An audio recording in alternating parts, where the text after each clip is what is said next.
পাশে দেখতে পাচ্ছেন কন্ট্রোলিং ডায়াগ্রাম এবং ডান পাশে দেখতে পাচ্ছেন পাওয়ার diagram.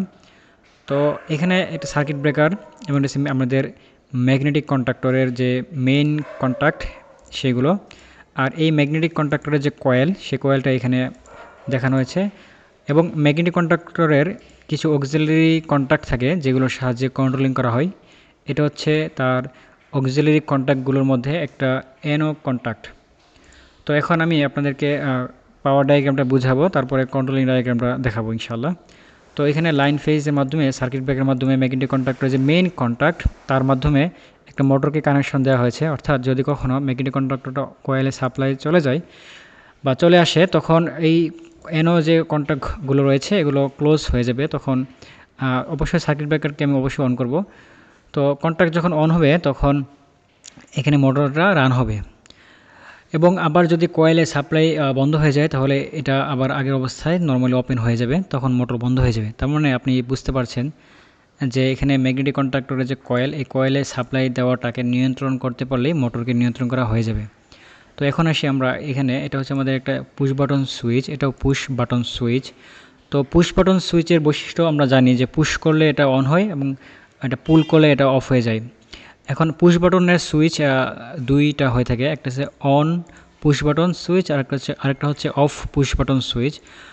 On push button switch মানে হচ্ছে পুশ করলে যে সুইচটা অন হয়, আর আরেকটা হচ্ছে পুশ করলে যে সুইচটা অফ হয়। যেমন এখানে নর্মালি ক্লোজ আছে, কিন্তু আমি যদি পুশ করি তাহলে এটা ওপেন হয়ে যাবে। আর এখানে নর্মালি ওপেন আছে, কিন্তু আমি যদি পুশ করি তাহলে এটা নর্মালি ওপেন থেকে ক্লোজ হয়ে যাবে এবং আবার ছেড়ে দিলে আগের মতোই চলে যাবে। এটা হচ্ছে মূলত পুশ বাটন সুইচের ওয়ার্কিং প্রিন্সিপাল। তো এখন আমরা দেখব কীভাবে আসলে কন্ট্রোলিং করেছি।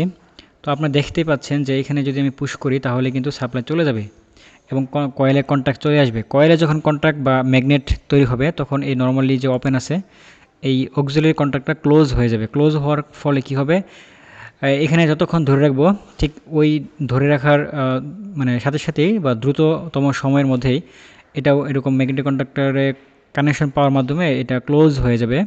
তখন এখানে দুটো লাইন তৈরি হবে, একটা এদিক দিয়ে আর একটা বাইপাস লাইন।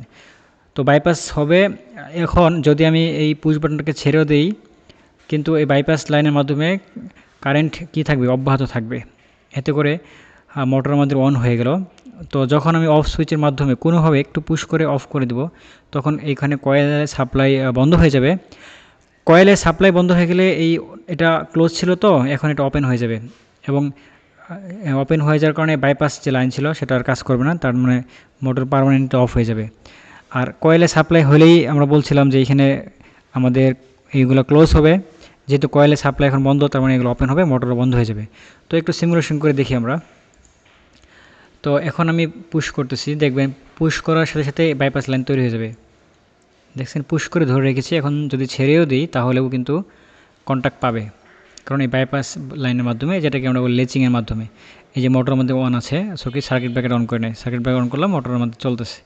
এখন যদি আমরা অফ সুইচে পুশ করি তাহলে সাথে সাথে এটা অফ হয়ে যাবে, অফ হয়ে যাবে। এবং আমি যদি এরপর ক্লোজও করে দিই তাও কিন্তু যে পুশ করছি এটা ওপেন করতে বাইপাস লাইন বন্ধ হয়ে গেছে, মোটর অফ হয়ে গেছে। এখন যদি ছেড়েও দিই তাহলে আর নতুন করে বাইপাস তৈরি হবে না, কারণ কয়েলে ম্যাগনেট হারিয়ে গেছে। ম্যাগনেট হারিয়ে যাওয়ার কারণে এখন আমি এটা যদি ক্লোজও করি লাভ নাই, কারণ বাইপাস লাইন নেই। আবার যদি অন করে দিই বাইপাস লাইন তৈরি হবে, অফ করে দিলে অফ হয়ে যাবে। এই হলো মূলত ডোল স্টার্টার। তো আশা করি আজকের পর থেকে আপনাদের ডোল স্টার্টার নিয়ে কোনো সমস্যা হবে না। ধন্যবাদ, আসসালামু আলাইকুম। যদি আপনাদের কাছে ভিডিওগুলো ভালো লেগে থাকে তাহলে অবশ্যই আমার চ্যানেলকে সাবস্ক্রাইব করবেন, লাইক দিবেন এবং কমেন্টসে আপনার কোনো কোয়েরি থাকলে বা প্রশ্ন থাকলে বলতে পারেন। আসসালামু আলাইকুম।